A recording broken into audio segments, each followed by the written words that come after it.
What is good, YouTube? Quinn Wade coming to y'all with that instant basketball analysis playoff edition. Obviously, we going live on YouTube on Analysis Playground exclusively. And let's talk about how the Timberwolves really had everything going their way. They was getting to the basket. They was getting to the free throw line. They was nailing their threes. They bench came in and played very well, doing the same similar thing. I said this was the blueprint to be able to beat the Thunder. You know, the Thunder going to try to kick it out to a three-point shooter. They're going to try to kick it out to somebody at the top of the key. Can they make a shot? Can they make a play? You know, they're going to try to give it back to Shea if that doesn't work out. And they was able to make Shea life crazy. Like 4 or 13 from the field. He didn't even take that many shots. He didn't even get that many free throws. This game was over fast. The Timberwolves won it, for people that don't know, 143 to 101. So a 40-point blowout for the Timberwolves. Nobody seen this coming. Nobody really thought the Timberwolves was going to get swept. We knew it was going to be hard. We knew it was going to be difficult because they are one of the best teams in the league. But nobody seen them smacking down the Oklahoma City Thunder the way that they did tonight. And they won that first quarter by 20, 34 to 14. They came out right out the gate, showing you that we don't want to go down. We want to give our fans something to be proud of. We want to give our fans something to cheer for. And we want to show them that we still feel that we can win a championship, even if we're going against one of the toughest teams to beat. We're here for a reason. We're in the same position that they are, and we beat them before in the regular season. So we just have to come play better, try harder, and do more. I liked it how Anthony Edwards and it was getting up in them. They was fighting under screens, rotating, communicating, blocking shots, getting steals, playing in the passing lanes. They played like they knew that they can win. They played like they knew that they can get it done. And this is how you have to continue to play if you want to beat the Thunder. It's harder because you know they're going to make changes. You know they're going to make adjustments. And you know they already respect the Timberwolves. But that second quarter lets you know that the Timberwolves wasn't playing with them.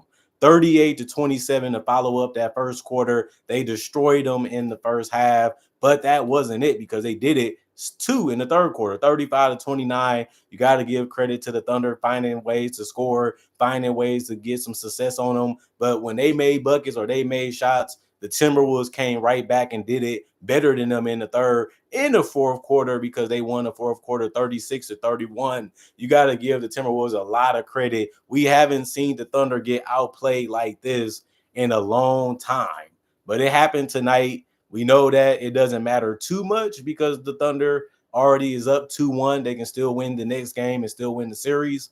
But the Timberwolves showing you that they got to take it from them. We're going to fight. We're going to come at it, and we're going to play our best basketball. Hopefully they do it for the rest of the series. So this can be a push to the Thunder, letting them know it ain't going to come easy. They're humble. They're down to earth. They're hard workers. So they understand that. But we just didn't see, nobody seen the Wolves destroying them like they did tonight. And they did it throughout the entire game and each and every quarter. And I just haven't seen the Thunder get blazed like this ever. And it's done now. So we know what the Timberwolves' potential is, and we know what they had to do just to take down this Thunder team. And they show that they're capable of doing it. Now we have to see if they can repeat it. And if they don't, they're going to be facing elimination because there'll be a 3-1 deficit. Even if they win 2, it's the best of 7. So it's whoever win 4 first. And we're going to see if the Timberwolves can make it interesting as a series, because now it's not going to be a sweep. Even though I did have the Wolves losing in 5, this game does change how I think a little bit because they did execute the right way on both ends of the court. But let's talk about the Thunder. Chet Fetch-Holmgren played only 21 minutes. He was 3 of 7 from the field, 1 of 4 from 3, and 3 of 3 from the free throw line. He did finish with double figures with 10. I think he had a good game. He shot the ball well, played in some good spots. He missed some easy opportunities too because the Wolves wouldn't let anything come as easy as they probably thought it would be. And that's something, like I said, he's going to have to continue to work on. but he did have 5 rebounds and one of them was offensive. He had 2 assists and a steal and 1 personal foul. He finished as a -8 and plus minus. Jalen Williams, 3 of 9 from the field, 2 of 5 from 3, and 5 of 6 from the free throw line. At least he was able to find a way to put points on the board, but he didn't do it enough throughout the game. He only played 25 minutes. He had 4 rebounds, and he also had 2 assists. The problem with him was the 4 turnovers and the fact that he wasn't that efficient from 2. And he also had 2 personal fouls. He was a -31 and plus minus. He needs to work on his driving game. He's good at the floater, but when he goes to the rim, he blows way too many layups. He has the size, he has the length to be able to finish. He just has to do it better. Even when you give him a lane sometimes, he has still botched the layup. And you just can't do that in the playoffs because every possession matters when you're trying to win a championship, especially when you have never done it before and you're trying to do it. It puts more pressure on you because now you got to defend, and now they might even try to come back at you in transition, or they might just get a chance to put more points on the board to get back in the game or put you further behind, like they did tonight, the Wolves did. Isaiah Hartenstein, 3 of 6 from the field, 0 of 1 from the free throw line, 6 rebounds, 1 block. He was a -31 and plus minus. He had 6 points, didn't do much, didn't play that much. He only played 19 minutes. The best part of his game today was the rebounding, and he just did what he normally does. He didn't really disappoint too much, although he was a -31, but they starters got ran out the building, just to be honest. And then Shea, like I said, he was a disappointment.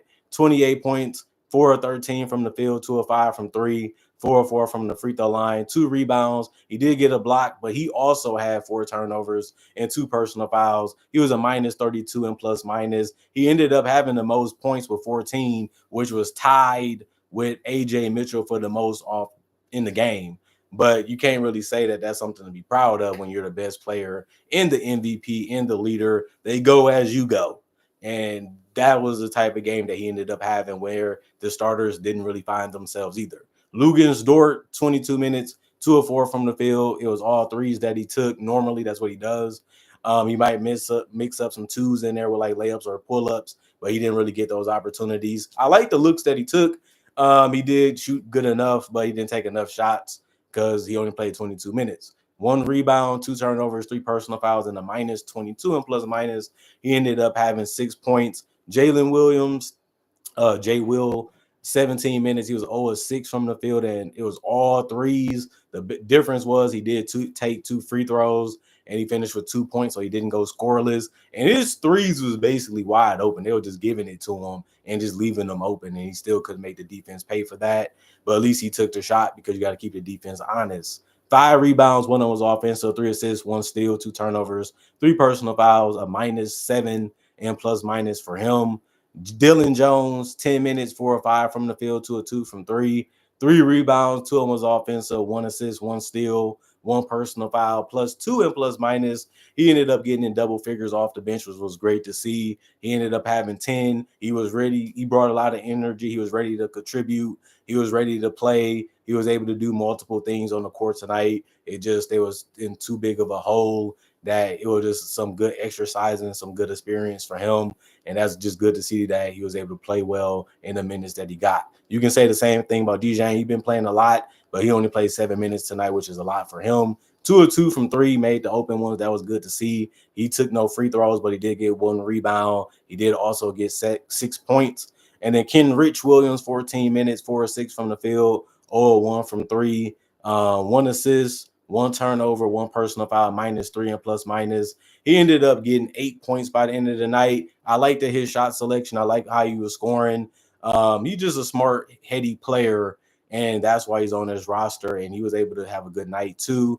Alex Caruso was bad offensively, 1 of 5 from the field, 1 of 3 from the three-point line. He ended up having 2 personal fouls, was a -16 and plus minus. The dude ended up finishing with 3 points, which is bad for him.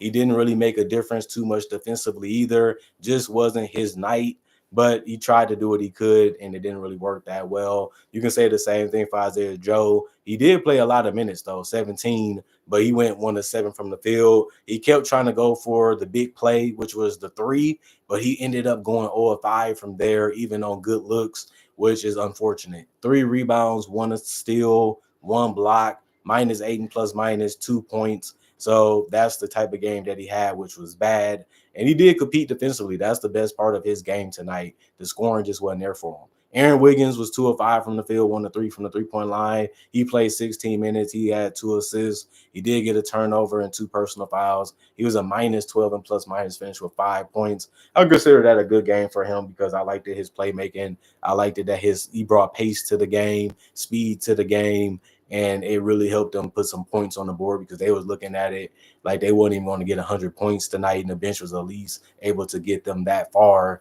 to where they can look at some things and say we can do this right or that right. And I think that's the mentality they have to have at this point after being up 2-0. Casey Wallace, 16 minutes. He was 2 of 2 from the free throw line. That was his only 2 points. He did grab an offensive rebound. That was it for his rebounds, and he did get an assist. He also had a personal foul. He was a minus 30 and plus minus, which was good for the Thunder, not really good for the Timberwolves. But him only having 2 points, he's one of their best bench players, one of their best wing defenders, and he didn't bring it too much tonight either. And then AJ Mitchell, like I said, he ended up having 14, but he went 6 of 11, which was efficient. He did go 1 of 4 from 3, but he ended up going 1 of 1 from the free throw line. He did get an assist, but that was it. All offense tonight for him.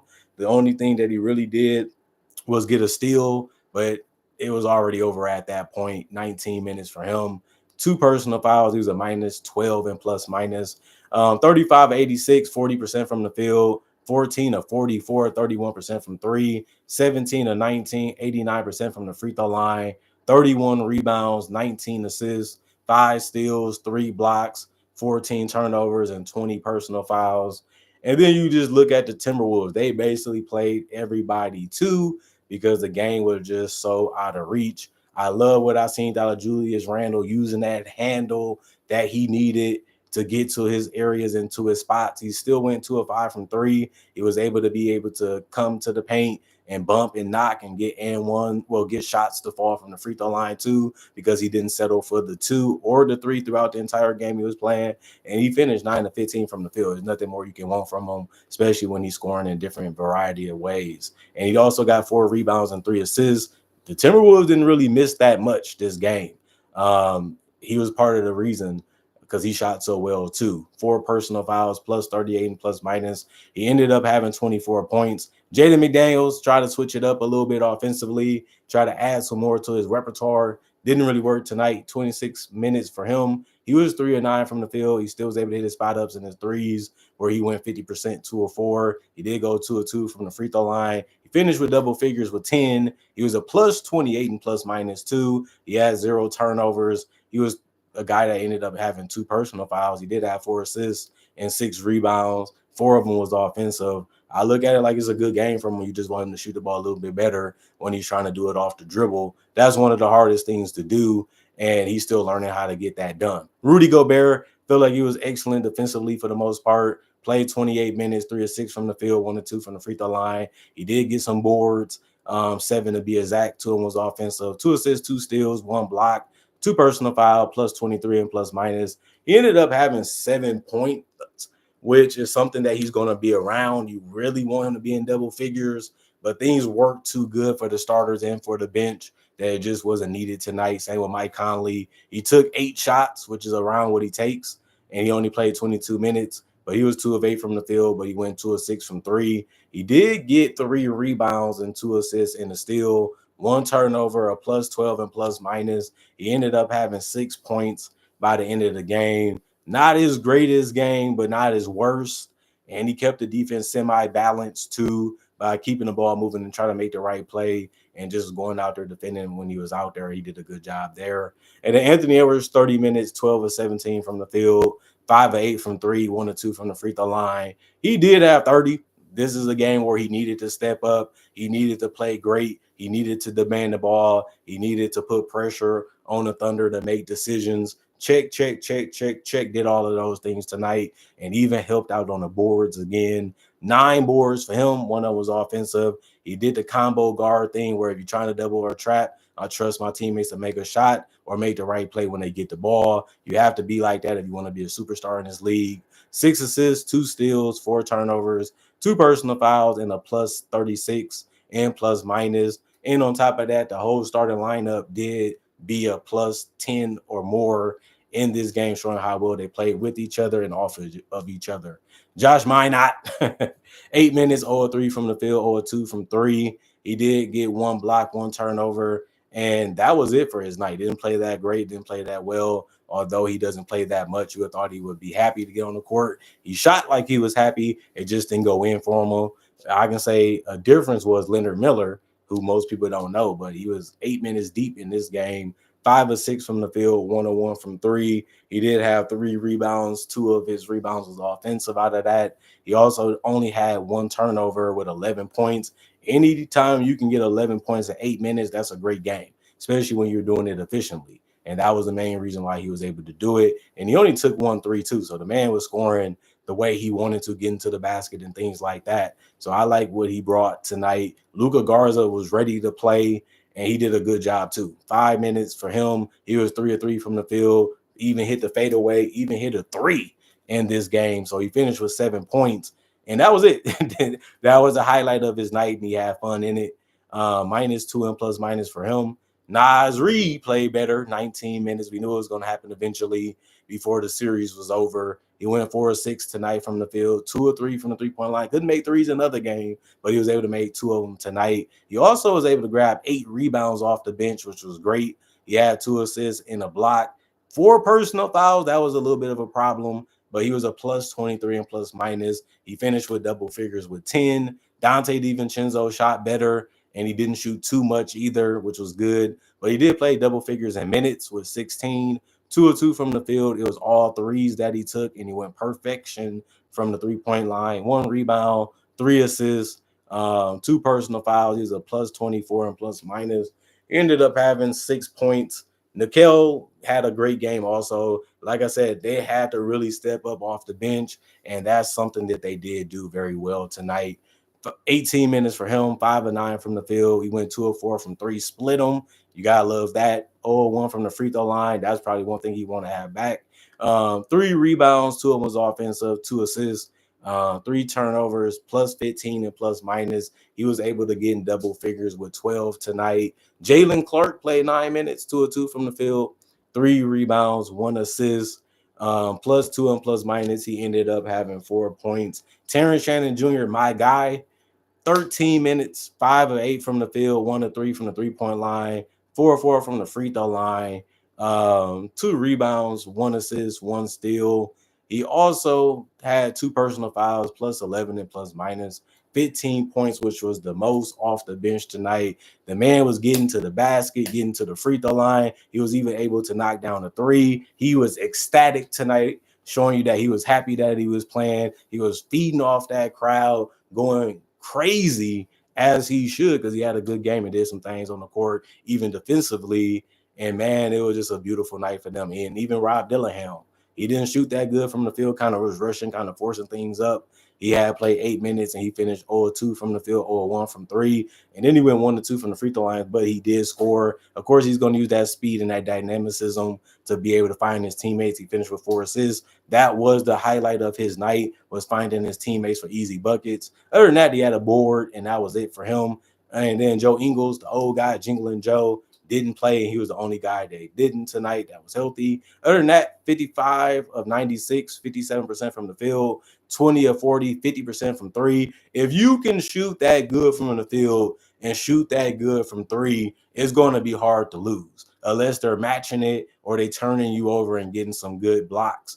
And even then, you still will be shooting less than 57% from the field. But if you're going to be tacking the rim and hitting threes and breaking down the defense and finding your teammates or getting all the way to the basket or the free throw line, which they went 13 to 17, 76% from the field, you're going to be in for a great night and a good chance to win it.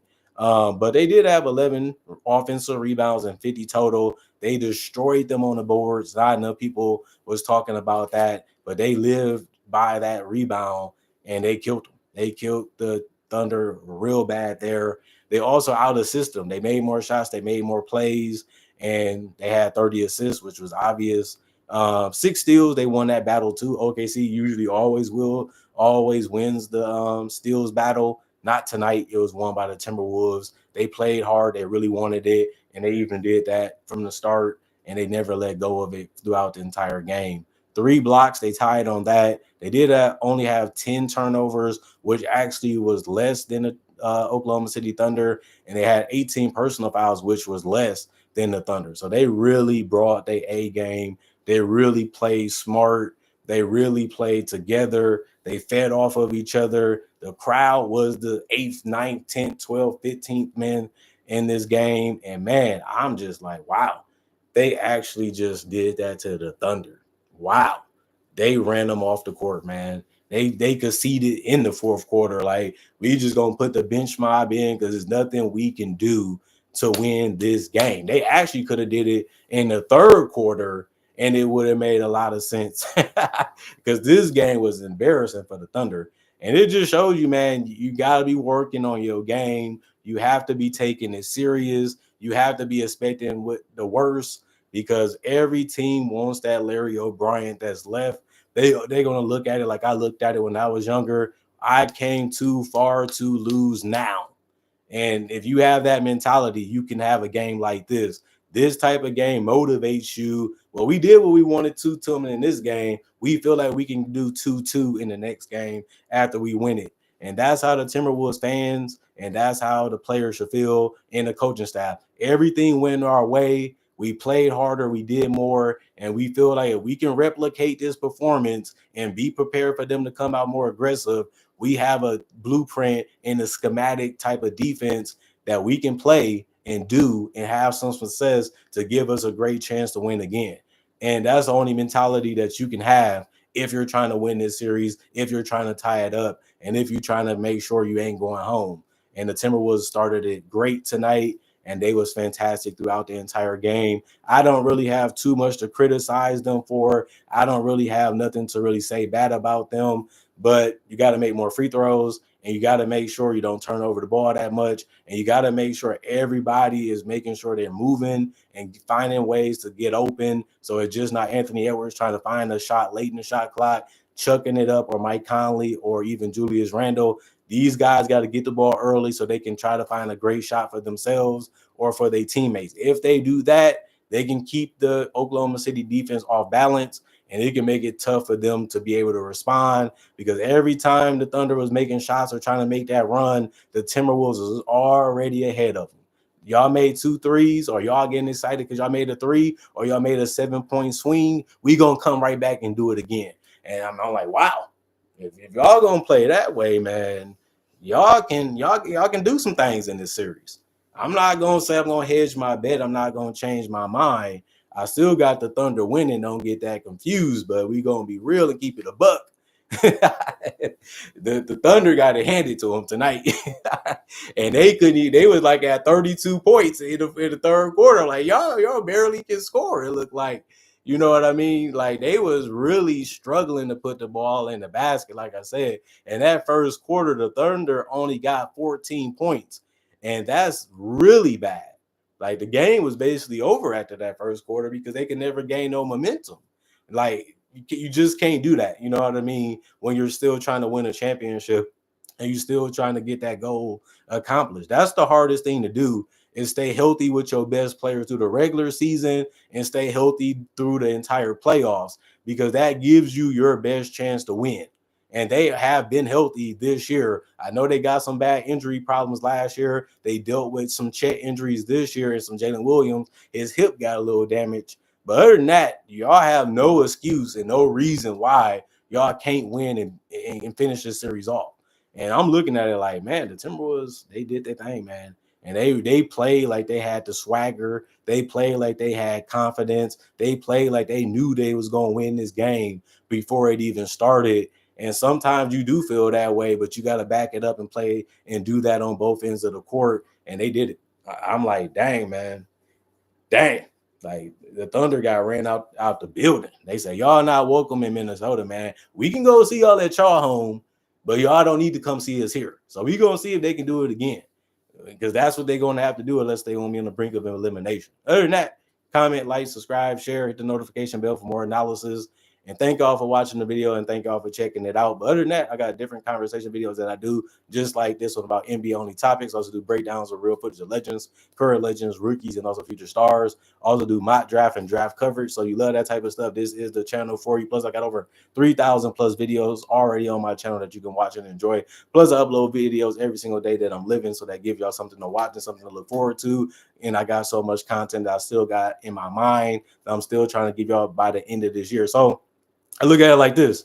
We've been great the first 5 months of this year. Since this month is almost over, let's continue the same things we've been doing this entire year through the rest of the year. Let's continue to make sure we remember, let's make 2025 a better year than 2015. We're on pace to do it. We're doing great, and the content is more consistent and it's still real great, and y'all loving it and y'all enjoying it. And that's a 50-50 reason why I'm still making this content, for that same reason. And that's why I keep coming back in the studio every day to give y'all my humble, honest analysis each and every day, depending on how I want to do it and how the type of video I want to make it.